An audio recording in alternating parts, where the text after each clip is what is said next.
시청자 여러분 안녕하십니까. 지금부터 전학견의 안보정론을 시작하겠습니다. 자, 이번 시간에는요, 지금 이제 조선일보가 대대적으로 막 보도를 시작한 내용입니다. 단독으로 보도한 내용인데요. 그러니까 이제 어제 벌써 그제네요. 5월 1일 날 근로자의 날, 이 민노총 건설노조에서 대대적으로 시위를 벌였지 않습니까? 그래서 시내 이 광화문에서부터 시작해가지고요, 용산 삼각 지역을 와서 대통령실 진입을 시도했어요. 그 당시에 우리 신자유연대에서 이제 잘 맞불 집회를 해가지고 큰 충돌이 없이 마무리는 됐는데, 문제는 뭐냐? 지금 조선일보 단독 보도를 보면요, 그 당시 민노총 노조원들이 수십 명이 경찰을 밀어붙여갖고요, 경찰 수십 명이 깔리는 사고가 발생했습니다. 자, 그래서 이 수십 명이 부상을 입는, 그러니까 이제 공무집행 방해에다가 이제 폭력행위 처벌, 이런 이제 법으로 다스려야 되겠죠. 그래서 이 관련 뉴스를 자세하게 제가 말씀을 드리도록 하겠고요. 지금 방금 송영길의 최측근 보좌관 이 박모 씨, 박용수라고 짐작이 됐는데요. 이 박모 씨하고 그리고 또 민주당 부대변인을 지냈던 서모 씨를 지금 긴급 소환해서 조사를 진행 중에 있습니다. 자, 그리고 이번에는요, 이용 의원인데, 이용 의원은 초선이고요. 이번 대선 때 윤석열 대통령의 수행실장을 맡아서 그 누구보다도 윤석열 대통령의 대통령 그리고 영부인 김건희 여사를 잘 아는 의원으로 알려져 있는데, 이 KBS에 출연해서 윤 대통령이 김건희 여사에 대해서 굉장히 참 나를 안 만났으면 오히려 더 잘하고 있을 텐데 미안하다. 이런 얘기를 했다고 그래요. 그래서 두 사람 이 부부관계에 관해서 조금, 뭐라 그럴까, 이런 거는 일종의 비하인드 스토리를 쭉 얘기해 주고 있습니다. 예. 자, 그 다음에는요, 지금 이스타 항공, 이 타이스타 제세, 문재인의 사위, 서모 씨가 특채 채용된 것이 지금 이제 검찰의 수사 선상에 올라와 있고 수사가 진행되고 있는데, 지금 강찬호 논설위원이 단독으로 보도하고 있는 내용을 보면은요, 그 당시 이상지가 워낙 보안을 유지하는 바람에 이 타이스타젯의 이 박석호 대표마저도 처음에는 몰랐다는 겁니다. 예, 몰랐는데 나중에 보니까, 그리고 뭐 당연히 이스타항공 본사에서도 몰랐죠. 근데 나중에 이게 이 곽상도 의원이 이거를 폭로하는 바람에 이제 알게 되고, 그래서 이스타항공 측에서 뭐라 그럴까요? 경악을 했다고 합니다. 그래서 나중에 찾아봤더니 이스타항공이 이제 방콕에 가는 이 서울발 방콕행 이스타항공에 이 아들 사위 서 씨가 올라와 있는 사실을 보고서 어마어마하게 경악했다라는 내용이 오늘 단독으로 처음 보도가 되고 있습니다. 예. 자, 그리고 말이죠. 지금 이 태용호 녹취록이 지금 일파만파 파장을 야기하고 있는데, 이와 관련해서 유상범 의원이, 유상범 이 수석 대변인하고 있잖아요. 이 입장을 발표했어요. 이 관련 입장을 발표했는데, 이 내용도 여러분들께 전해드리도록 하겠습니다. 예. 그리고 개딸들이 이제 본격적으로 여론전에 들어섰습니다. 그래서 지금 개딸들은요, 이제 본격적으로 말이죠, 대의원을 배제하고, 그 다음에 이 개딸들, 즉 권리당원의 이 의견을 내년 총선 때 많이 반영하도록 하는 그러한 당헌 개정안을 지금 시도하고 있다. 예, 이런 지금 중앙일보에 보도가 나오고 있는데요. 요 내용을 여러분들께 보도를 하고 해드리도록 하겠습니다. 자, 그러면요, 먼저 우리 경찰들이 말이죠, 지난 5월 1일 날 있었던 삼각지역 인근에서 민노총 조합원들이 말이죠, 이 노동계약 저지, 윤석열 심판, 이러한 이 구호를 외치면서 이 기념 행진을 했어요. 그 기념 행진을 했는데, 이때 폴리스 라인을 두고 경찰과 충돌하는 상황이 벌어졌습니다. 자, 이 조선일보 단독 보도 내용인데요. 자, 그래서 경찰 수십 명이 부상을 입고 인근 병원으로 긴급히 이동해서 치료를 받은 바 있다. 그래서 인파에 깔린 경찰관이 최소 20명 이상이었다고 지금 알려지고 있는데요. 다행스럽게 생명에는 지장이 없고 이 타박상 같은 것을 입었다고 합니다. 그래서 그날 내용을 보면은요, 건설노조 측 한 1만여 명이 중구 세종대로에서 도보 행진을 시작해가지고요, 용산 대통령실로 향하던 도중에 사고가 발생했어요. 그래서 일부 인파가 이 행진이 허가된 도로를 벗어나서 인도로 몰려들면서 경찰관들이 깔려 넘어지는 그런 상황이 벌어졌다고 합니다. 그래서 그날 이제 5월 1일 날 저녁 5시쯤인데요. 대통령실 인근 지하철역인 삼각지역 11번 출구 쪽으로 출구 쪽 인도로 노조 요원들이 이제 쫙 몰려들었어요. 처음에는 노조원이 한 10여 명밖에 되지 않았는데 이 10여 명밖에 되지 않는 노조원들이 이 경찰관들 당연히 경계 서고 있었잖아요. 미는 수준이었는데 당연히 1만여 명 이상의 시위인데 노조원들 수가 늘어나면서 이제 위험 상황이 연출이 되기 시작했어요. 그러니까 이제 노조원들 수십 명이 떼거리로 몰려와 가지고 경찰들을 밀기 시작했고, 이렇게 되니까 경찰하고 이제 노조원 사이에 있던 철제 펜스가 무너졌어요. 철제 펜스가 무너지니까 이 경찰들 머리 위로 철제 펜스가 이제 떠밀려 오는 이 상황이 지금 나오기 시작했어요. 그러다 보니까 이 경찰관 수십 명이요, 샌드위치처럼 앞뒤로 깔리는 현상이 벌어졌고, 그러니까 이제 계속해서 노조원들이 달려들어갔고 밀고, 또 이 넘어지는 경찰 뒤에는 다른 경찰들이 노조원들을 또 밀어내는 가운데 이러한 수십 명이 넘어져서 다치는 사고가 벌어졌습니다. 그래서 그 당시 상황이요, 이 아수라장이 돼가지고 현장에서는 깔렸다, 멈춰라, 밀지 마라, 이러한 비명 소리가 들렸고요. 자, 이렇게 이제 인파가 대규모로 몰려들으니까 이 헬로윈 참사 이제 시즌 2가 나타난 거예요. 그래서 사람들이 말이죠, 물처럼 이리저리 이렇게 쏠리는 현상, 즉 유체화 현상까지도 벌어졌다고 합니다. 이러한 이 상황, 경찰과 노조원들 간에 밀고 밀리는 이런 유체화 현상이 한 2분 이상 넘게 벌어졌고, 그러한 사이에 경찰들이 크게 넘어지고 또 이 밀리고 다치고 이러면서 사고가 마무리가 됐다고 합니다.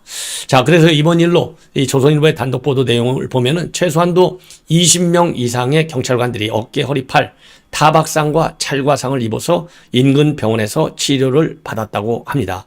그래서요, 당시 현장에 경계근무 인력을 배치했던 서울경찰청, 그 다음에 경기 남부경찰청에서요, 정확한 부상 인원을 파악 중에 있고요.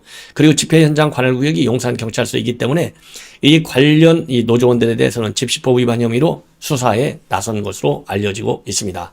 자, 이거 이 단순하게 말이죠, 이건 폭력행위가 아니고, 그리고 집회시위법 위반 행위가 아니고, 이거는 이 경찰관에 대한 폭행, 공권력에 대한 도전이잖아요.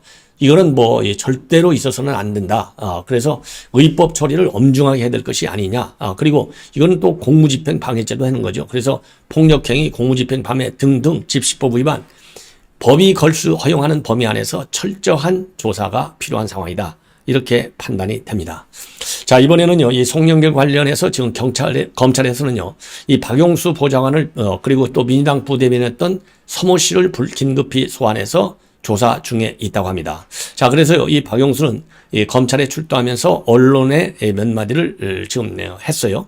자, 기자들한테 우선 다 부인하잖아요. 저는 아무 관련이 없다, 강력히 부인을 하고, 그러면 돈 봉투를 만든 적이 없다는 뜻이냐, 이런 질문에도 예, 당연하다. 그리고 돈 봉투를 아예 본 적도 없다는 말이냐, 당연하다. 그러니까 돈 봉투를 만든 적도 없고 아예 눈으로 본 적도 없다. 따라서 아무 관련이 없다, 강하게 부인하고 있는 상황이에요. 그러면 돈 봉투와 관련해서 송영길한테 보고한 적도 없느냐? 그러니까 없다, 이렇게 얘기를 했습니다. 그리고 왜 출석 조사를 미뤘느냐, 이렇게 하니까요, 원래 조사 일정이 좀 지난달 18일이었는데 검찰이 좀 연기를 했고 오늘 성실하게 조사를 받겠다, 이러한 입장을 내놓고 있습니다. 예. 그리고 검찰에서는요, 지금 이제 강내구에게 이제 이 구속 영장, 추가적인 구속영장을 신청할 것이 남아 있고, 추가적인 또 다른 사업가 이 김모 씨도 추가적으로 불러서 조사할 예정이다, 이렇게 지금 보도가 나오고 있어요. 그리고 이어서 여러분들께도 이제 다 아시겠지만은요, 지금 이제 이 관련자인 윤관석 그리고 이성만 탈당을 했거든요. 탈당했기 때문에 이제는 체포 동의안이 가결될 수밖에 없지 않냐. 그래서 왜냐면은요, 민주당 소속으로 체포 동의안을 가결시킬 경우에는, 그러면은 자, 이재명이는 부결시키고 윤관석과 이성만은 가결시키고, 이게 어마어마한 파장이 일어나는 것을 막기 위해서, 즉 민주당에 미치는 파급을 차단시키기 위한 꼼수로 탈당을 지금 하게 했어요. 자, 그래서 이제는 이 두 사람들마저도 소환이 되면은 이 송영길을 필두로 해서 관련자들이 저는 다 그냥 말로 이 구속 릴레이 현상이 나타날 것이 아닌가, 이렇게 판단이 됩니다. 자, 이번에는요, 이용 의원이 KBS 주진우 라이브에 출연해서 한 발언인데요. 자, 우선 김건희 여사와 관련해서 이 한 발언입니다. 김건희 여사는 기본적으로 굉장히 온순하고 다정하다. 그리고 윤석열 대통령은 나를 만나서 너무나 고생이 많다. 그리고 아침 뭐 샌드위치 이런 거는 윤 대통령이 준비를 아주 잘한다. 이런 취지의 발언을 했어요. 그리고 지금 김건희 여사 특검법 낸 거 이거는 말도 안 된다. 이런 취지죠. 자, 그래서 이 김 여사는 어떤 분이냐? 그러니까 아침에 가면 항상 샌드위치나 커피랑 우유를 챙겨주시는 분이고, 김 여사는 굉장히 다소곳하고 온순하신 분이다. 그러면서요, 김 여사 성격은 털털하신 게 있지만은 원래 심성 자체가 온순하고 다정한 분이기 때문에 대통령님 내조하시고 그런 분이지 활동적이고 그러지시는 않다. 그러면 이미지가 잘못 알려진 것이냐? 이렇게 주진우 라이브에서 물으니까 전혀 다르다. 가장 안타까운 부분은 김 여사에 대해서 주가 조작과 같은 말들이 많은데 그런 말들이 거의 대선 1년 내내 프레임이 섞였다. 그래서요, 이 대통령께서도 저한테 좀 미안한 감정으로 김 여사에 대해 이야기를 하는데 나를 안 만났으면 편안하게 살 수 있었는데 나를 만나서 굉장히 고생했다라는 말씀을 윤 대통령이 가끔 했다라고 밝히고 있어요. 그러면서 그런 부분에 있어서 어떻게 보면 김 여사께서도 항상 서로 간에 미안한 마음을 좀 가지고 계시다. 이러한 입장을 내보였습니다. 그리고 김건희 특검 주장, 이 특검법 이미 지금 패스트트랙에 태워가지고 연말이면 어떻든 간에 특검법은 나오게 되어 있잖아요. 이거와 관련해서 대통령께서도 물론 잘못이 있으면 조사를 받아야 한다고 하지만 대통령께서 검찰총장을 하면서 2년 넘게 계속해서 조사를 받았다고 하는데 실질적으로 대통령께서 검찰총장에 있을 때 어떻게 보면 손발 다 잘려가면서 2년의 세월을 버텼다고 보는데 2년 동안 수사를 했는데도 아무 증거도 없는데도 불구하고 다시 한번 김 여사의 얘기가 나왔다는 것은 정치적으로 오히려 그게 더 탄압하는 게 아닐까 생각을 한다. 이렇게 밝혔어요. 그래서 오늘 이용 의원이 이런 얘기를 한 이 취지를 보면은 우리가 그동안에 얘기한 대로 우선 문재인 정권 때 이게 탈탈 털은 거예요. 그 당시 윤석열 지금 대통령은 그 당시 검찰총장이지만 사실상 식물총장으로 추미애, 박범계 계속 밀어붙였잖아요. 그러니까 실권이 없는 검찰총장을 놓고 이렇게 2년간이나 파헤치고 또 파헤쳤어요. 그래서 아예 말이죠. 검찰에서는 소환 자체를 할 수가 없는 상황이 됐어요. 그 정도로 깨끗한 거예요. 아니, 부를 게 있어야 부르죠. 무조건 하고 부를 수 없잖아요. 무조건 하고 부르면 쥐들도 죽으니까. 그래서 그 당시 이성윤이가요, 여러 차례 수사팀에서 이거 혐의가 없습니다. 결론 냅시다. 요렇게 건의를 하고 주장을 했는데도 불구하고 계속 수사 종결 처리를 안 할 정도로 탈탈 털었어요. 그럼에도 안 나왔는데 김건희 여사 특검법을 통과시켰습니다. 자, 그래서 제가 문제 제기를 하고 싶은 것은 그러면 김건희 여사 특검을 했는데 나오는 게 없다. 그러면은 김건희 여사 특검을 추진한 이 장본인들 반드시 정치적 책임을 져라. 이 정치적 책임은 누가 그러면 이 결론을 내려야 되느냐? 바로 내년 총선 때 우리 유권자 여러분들이 이거 50억 클럽 한 사람들이 50억 이 클럽이 아니고 김건희 여사 특검 한 사람들이 전부 철험의 친명 핵심들이잖아요. 이거 전부 다 낙선 운동을 해야 되겠고요. 이 김건희 여사의 특검법을 추진한 사람들에 대해서는 우리 국민의힘이요, 정말 자객 공천을 해서라도 반드시 떨어뜨려야 되겠다. 왜? 그 이유는요, 감정 차원에서가 아니라 대한민국의 그 자유민주적 기본 질서를 지키는 의원들이 민주당이든 우리 국민의힘이든 그런 마인드를 가진 사람들만이 나와야 여의도 정치가 깨끗해질 것이 아니냐. 정쟁에 휩쓸리는 여의도 정치는 우리 국민들이 아주 그냥 피곤하잖아요. 자, 그런 취지에서 반드시 낙선 운동을 벌여야 되겠다라고 판단을 저는 합니다. 자, 이번에는 강찬호 논설 우연히 투머치 토크를 통해서 밝히고 있는 내용인데요. 이 핵심은요, 지금 단독 보도인데 태국행 항공기 명단에 대통령 사위 이름이 있더라. 그래서 이걸 보고 이스타 수뇌부가 아주 경악을 했다라고 단독 보도하고 있고요. 이 단독 보도의 근거는 바로 뭐냐? 조수진 의원이 말이죠, 이상직 공소장을 입수했어요. 자, 여러분들 잘 아시다시피 이상직과 이 박석호 전부 다 배임 혐의로 구속 기소되어 있고 지금 재판에 넘겨져서 재판을 받고 있습니다. 자, 그래서 이 타이스타제 설립할 때부터 이스타 항공 돈 71억 원을 갖다가 타이스타 젯을 설립한 거 아니에요? 제가 보기에 타이스타 젯을 설립한 것은 이 노무현의 사위를 특채를 시켜야 되는데 국내 기업에 특채를 시켰다가는 난리가 나잖아요. 그러니까 눈에 잘 띄지 않는 그것도 태국이라고 하는 나라 제3국에다가 타이이스타젯을 설립했고 그 자금의 일부인 71억 원은 이스타 항공에서 빼내온 돈으로 만드는 거예요. 그래서 이게 배임 혐의로 해서 다 유죄 판결이 지금 되고 지금 유죄로 지금 나와서 구속된 상태로 지금 이제 조사도 받고 재판에도 넘겨졌어요. 그래서 타이이스타젯은 실질적으로 이거는 이상직 거다. 그래서 이게 뇌물죄가 성립하려면 타이이스타젯이 사실상의 소유주는 이상직이다. 요게 결론이 나와야만이 이 특채가 뇌물이 되는 겁니다. 그래서 이거를 지금 이제 검찰에서 수사를 계속하고 있고요. 그리고 박석코 타이사 대표도 구속되어 있어요. 자, 그래서 이제 이 사씨가 특채가 됐다. 이거는 뭐 누구나 다 그렇게 추론을 할 수밖에 없는 상황인데, 왜냐면은요, 게임 업체에서만 수년간 일하다가 항공하고 전혀 관계없는, 영어도 못하는 이런 사람을 이 타이사대 고위직에 채용을 했다? 이게 말이나 되는 겁니까? 그래서 중진공 이사장 자리를 얻기 위해서 이 타이이스타젯의 사위를 특혜 취업한 거 아니냐? 이게 뇌물이다. 이런 의혹이 제기되고 있는데, 이거를 갖다가 이상직이도 말이죠. 이 박석호 타이이스타젯 대표한테까지도 처음에는 보안을 유지했어요. 그러다가 2019년도 1월에 곽상도 의원이 문재인의 딸과 사이, 그리고 손자가 태국으로 이주했다. 이게 확인이 됐다. 이렇게 밝히면서 난리가 나기 시작한 겁니다.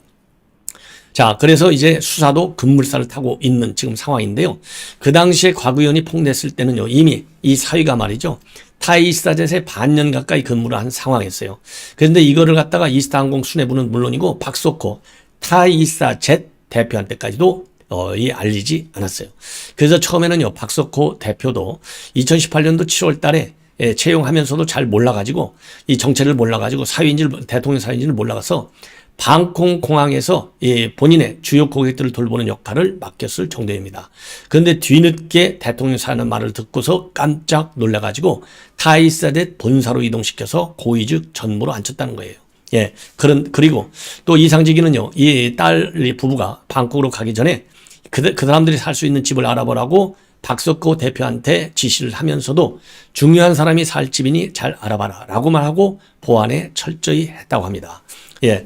자, 그런데 이제 문제가 뭐냐. 이렇게 곽상도가 폭로하니까 이제 놀래갖고 이 수뇌부가 말이죠. 확인을 해봤더니 이스타항공 서울발 방콕행에 탑승한 사실이 이 승객 리스트가 패신저 리스트가 다 있잖아요. 여기에 나온 거예요. 그래서 이스타항공의 지부도 아주 뒤집어졌다는 것이죠.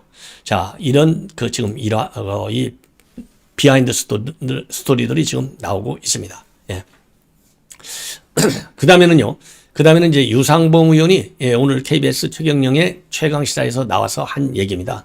태영호 녹취록과 관련해서 얘기한 건데, 녹취향이 자체는 법적으로 굉장히 논란이 될 문제다라고 밝히고 있어요. 왜냐하면은 당사자들 둘이만 하는 것은 불법이 아니지만은 9명의 대화이고 제3자에 대한 불법 노치이기 때문에 이거는 법률적으로 문제가 될 수 있다. 예, 그 법률적 검토가 가능한 내용이다. 그리고요, 죄송합니다. 그리고 지금요, 이 정가에서는요, 태영 의원이 징계 이제 넘어갔잖아요. 그래서 징계 수위를 낮추기 위해서 내 뒷배는 확실히 대통령실이야. 이런 걸 보여주기 위해서 나간 사람이 아닌 현직 보좌관이나 태영호 최고위원이 슬쩍 흘린 것 아니냐라는 주장도 있다고 합니다. 그러니까 그 부분에 대해서는요, 그러니까 내 뒷배가 대통령실이 있는데 너희들 나를 함부로 징계하지 마. 이걸 보여주려고 현직 보좌관 또는 태영호가 직접 흘린 거 아니냐. 이런 루머가 있다는 겁니다. 이 루머에 대해서 유상범은요, 그거는 태영 의원에 대해서 지나치게 고평가하는 것이다. 이렇게 얘기를 하면서요, 태영 의원이 그 정도까지 정치적으로 많이 계산할 수 있는 그런 경험은 없지 않느냐. 그거는 한편으로는 고평가이기도 하고 또 약간의 태영 의원에 대한 적절하지 못한 디스가 아니냐. 이렇게 언급을 하면서요, 현직은 보좌관이 아니지만은 의심을 받는 보좌진 한 명이 연락조차 되지 않고 있다고 밝히고 있습니다. 그리고요, 이번 녹취록 사태가 태 의원의 징계 여부, 수위, 공천에 영향을 줄 것이냐, 이런 질문과 관련해서는요, 일단 공천까지는 조금 시간이 있어서 그렇고 징계 여부는 윤리위에서 태의원 발언의 징계 대상으로 삼는 것은 제이맵스 발언, 4.3 발언 이 두 가지로 결정이 되어 있고 징계 논의 대상이 부적절한 발언으로 인한 당 위신 훼손, 국민 신뢰 손상이기 때문에 아마도 논의하는 과정에서 어느 정도 참고 자료를 언급될 가능성은 있다. 그래서 영향을 아예 안 미친다고 보기는 어렵지 않느냐. 요렇게 지금 입장을 밝혔다고 합니다. 그리고요, 뭐 여러 차례 말씀을 드렸지만 내년에 이 공천 룰을 뒤엎으려고 하는 게 개딸이에요. 자, 그러다 보니까요, 이러한 개딸에 대해서 지금 이제 친명 박찬대가요, 힘내라 이렇게 응원을 했다. 이런 여론전에 돌입했다. 이런 지금 얘기가 나오고 있는데, 그래서 지금 내년 공천 룰 확정을 앞두고 있는 상황에서 강성 권리 당원들, 즉 개딸들 말이죠, 당원 투표에서 부결시키자라고 하는 그게 시스템 공천 지금 현재 룰을 부결시키자 이런 안을 내놓고 있다고 해서 지금 파장이 야기되고 있습니다. 그래서 민주당은요, 지금 이제 5월 3일 4일 이틀간 내년도 총선 공천 룰과 관련된 특별 당규 개정안에 대한 권리당원 투표를 진행하고 있습니다. 그래서 이해찬 때 만들었던 시스템 공천의 틀을 그대로 두고 세부 기준만 조정한 특별 당규를 만들었어요. 그래서 특별 당규는 권리당원 투표와 중앙위원회 의결을 거쳐서 8일 최종 확정될 예정으로 있는데요. 공천룰을 크게 건드리지 않는 것은 당내 통합에 신경 쓰겠다고 하는 지도부 의사가 반영된 것으로 보인다고 합니다. 그리고 지금 이번에도 지금 이제 확정적 이 통합 이런 거를 강조하고 있기 때문에도 지금 이런 방향으로 나가고 있고요. 그런데 이제 개딸들은 그동안에 이 개딸들이 당무 성적을 평가하자 이런 거를 갖다가 이 내년 공천 때 반영하자 이런 주장을 많이 해왔거든요. 그래서 문제는요, 이렇게 개딸로 불리는 강성 권리당원이 비명계든 현역 기득권을 유지하는 공천룰을 확 갈아엎어야 한다. 이렇게 반발하고 있어서 지금 이제 논란이 야기되고 있어요. 그래서 이 사람들은 주장하는 것은 현역에 대한 당원 평가 폭을 확대한다. 그리고 동일 지역구 3선 초과를 금지시킨다. 경선에서 권리당원 투표 비율을 확대한다. 이러한 주장을 하고 있고요. 그리고 내년 총선을 준비 중에 있는 민주당 원외인사 30명도 이런 특별 당규를 만들어야 된다. 그래서 개딸들 움직임에 가세하고 있어요. 그리고 친명계인 현근택 민주연구원 부원장도 현역에게 일방적으로 유리한 특별 당규를 만들려는 이유가 뭐냐. 이렇게 지금 반발하고 있는 상황이라고 합니다. 그리고요, 강성 지지층의 조직적인 반대 투표 캠페인도 시작됐다는 겁니다. 그래서 온라인 커뮤니티인 재명인의 마을, 클리앙 등에서는요, 이번 특별 당규가 수박들의 기득권을 유지한 것 아니냐, 이러한 게시글들이 많이 올라와 있고요. 왜 그러냐면 이 시스템 공천을 갖다가 다 뜯어 고치려고 하다가 이 개딸들의 이러한 이 개입에 반발해서 지금 슬그머니 조용히 좀 고치려고 하는 이런 상황이거든요. 그리고 이러한 게시글들은요, 공천 TF 구성이 수박 위주로 있기 때문에 이런 당규가 맞은 것이다. 특별 당규를 압도적으로 부결시키다. 이렇게 주장하고 있고, 이 공천 TF 단장은 이낙연계로 꼽히는 이계호 의원이 있어요. 자, 이러한 와중에요, 이 친명계인 박찬대 최고위원이 재명인의 마을에 권리당원 여러분 힘내시라. 이런 제목의 글을 올려서 논란을 더 크게 야기하고 있다고 합니다. 그래서 권리당원 투표에서요, 특별당규가 부결되면은 공천 TF에서 재논의가 이루어질 가능성이 상당히 크고, 이럴 경우에는 개딸들의 내년 공천 개입이 분명해질 가능성이 큰 것이 아닌가, 이렇게 우려됩니다. 시청자 여러분, 이것으로 모든 방송은 마치겠습니다. 대단히 고맙습니다.